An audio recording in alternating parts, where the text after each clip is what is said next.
ازيكم؟ يا رب دايما تكونوا بخير وفي احسن صحة واحسن حال. لو تفتكروا عملنا الفيديو اللي فات مع بعض هريسة الفلفل الاحمر والاخضر الحارة، وقلنا هنحتفظ بيها في الفريزر عندنا عشان هنعمل بيها وصفات كتير. النهاردة هنخرجها وهنعمل بيها شوية بتنجان وطماطم مخللة، هما اللي بيحلوا اي اكلة، ما بنستغناش عنهم جنب اي اكل.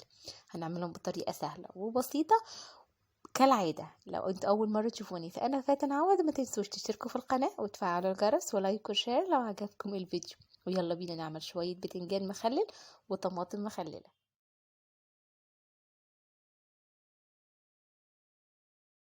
هنبدأ أول حاجة بالبتنجان. هتجيبوا البتنجان الأسود ده بتاع المخلل.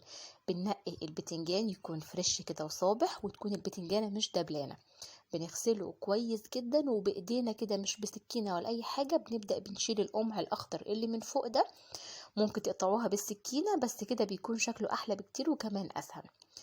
بننقي البتنجانة تكون صغيرة كده، ما تكونش كبيرة عشان ما تكونش مليانة بذر، وفي نفس الوقت تكون طرية كده ومسكرة في الأكل وطعمها كمان حلو، ولحمها من جوه يكون أبيض وحلو. بتجيبوا بالسكينة بعد ما شلنا القمع الأخضر اللي من فوق وغسلناه كويس جدا بالسكينة، بتفتحوا البتنجانة زي ساندوتش بالشكل ده، بس ما بنوصلش للآخر علشان تتحمل معايا وتشيل الحشوة بعد كده.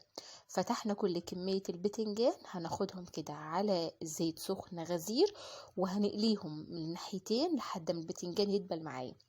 نسيب البتنجان يتحمر على جنب، وتعالوا بقى نجهز الطماطم بتاعتنا. عشان نعمل الطماطم المخللة محتاجين الطماطم تكون حمرة وناشفة وكمان حجمها صغير، عشان تتشرب معاكم التتبيلة كده حلو وما تتهريش وتكون ناشفة كمان في الأكل. بنجيب الطماطم الكمية، طبعا الكميات زي ما انتوا عايزين. بنغسلها كويس جدا وبشيل القمع او الغطاء اللي بيكون من فوق ده بالسكينة، وبعد كده بالسكينة زي ما انتوا شايفين بفتحها بالشكل ده. طبعا على حسب الحجم اللي انتوا مستعملينه تقدروا تقطعوها عدد الفتحات. اهم حاجة برضو ما بنوصلش للاخر عشان نحشيها بعد كده وتشيل الحشوة وتتبل معانا كويس. نستخدم كمان السكينة كده تكون حامية معانا عشان نعرف نقطع بيها الطماطم. زي ما قلت لكم الطماطم تكون ناشفة، ما تكونش طرية ولا مهرية.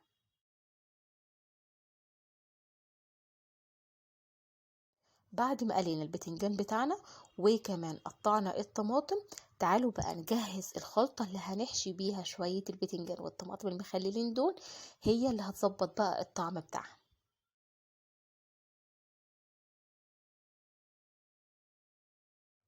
هنجيب الطبق بتاعنا كده الأول، وأول حاجة هنستخدمها في الحشوة وهي حبتين كبار من الجزر المبشور. بنبشره بالمبشرة عادي جدا بالشكل ده على المقدار اللي أنا مستخدماه في الفيديو ده من البتنجان والطماطم. هحتاج لجزرتين حجم وسط أو ممكن جزراية كمان كبيرة. عليهم برضو هنزل كده بحبتين 3 او نص كوباية من الفلفل الاخضر البارد بتاع القلي، بقطعه صغير جدا. نقطع كل حاجة صغير عشان في الاكل كده نعرف ناكلها. عندي كمان هنا شوية من البقدونس اللي مفرومين ناعم.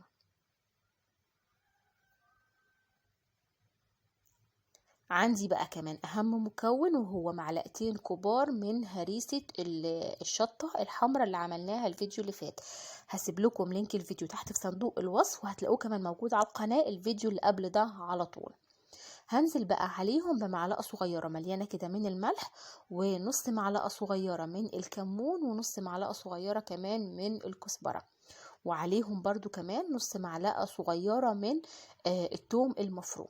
على كل الحاجات دي بقى هنزل بثلاث اربع معالق كده حلوين من الخل، او تقدروا تضيفوا عصير ليمون، بس انا بحس ان الخل بيليق اكتر مع الحاجات دي وطعمه كمان بيكون اقوى من الليمون. لو حابين تضيفوا الاتنين تقدروا كمان تزودوا عصير ليمون لو انتوا حابين. هي دي كل مقادير الخلطة بتاعتنا، مش محتاجين تزودوا كمان فلفل حامي لان انا عندي الهريسة مشطشطة لوحدها، فهتظبط لكم كده الطعم وتديها الطعم السبايسي اللي احنا حابينه. بعد ما قلبنا مقادير الخلطة كويس جدا، بعد كده بنجيب البتنجان بتاعنا. اهم حاجة البتنجان نتأكد ان هو يكون برد تماما، ما نحشيش البتنجان وهو لسه سخن او دافي، والا هيخلي الخضار ده يدبل بزيادة معاكم وما يفضلش مقرمش وينزل لكم كده ميه كتير، واحنا مش عايزين ده. عايزين البتنجانه تكون محتفظه بقوامها، والخضار كمان من جوه يقرمش واحنا بناكله، لان هو ده اللي بيديه الطعم الحلو. بتاخدوا كده مقدار معلقة كبيرة حلوة من الخلطة اللي احنا عملناها، وبنحشي بيها قلب البتنجانة من جوه، تبقى شبه المركب كده زي ما احنا شايفين. نحشيها كويس بالخلطة، وزي ما قلنا كل ما البتنجانة كانت صغيرة كده وطرية ما فيهاش بذر، كل ما طعمها كده بيكون احلى بكتير كمان في الاكل.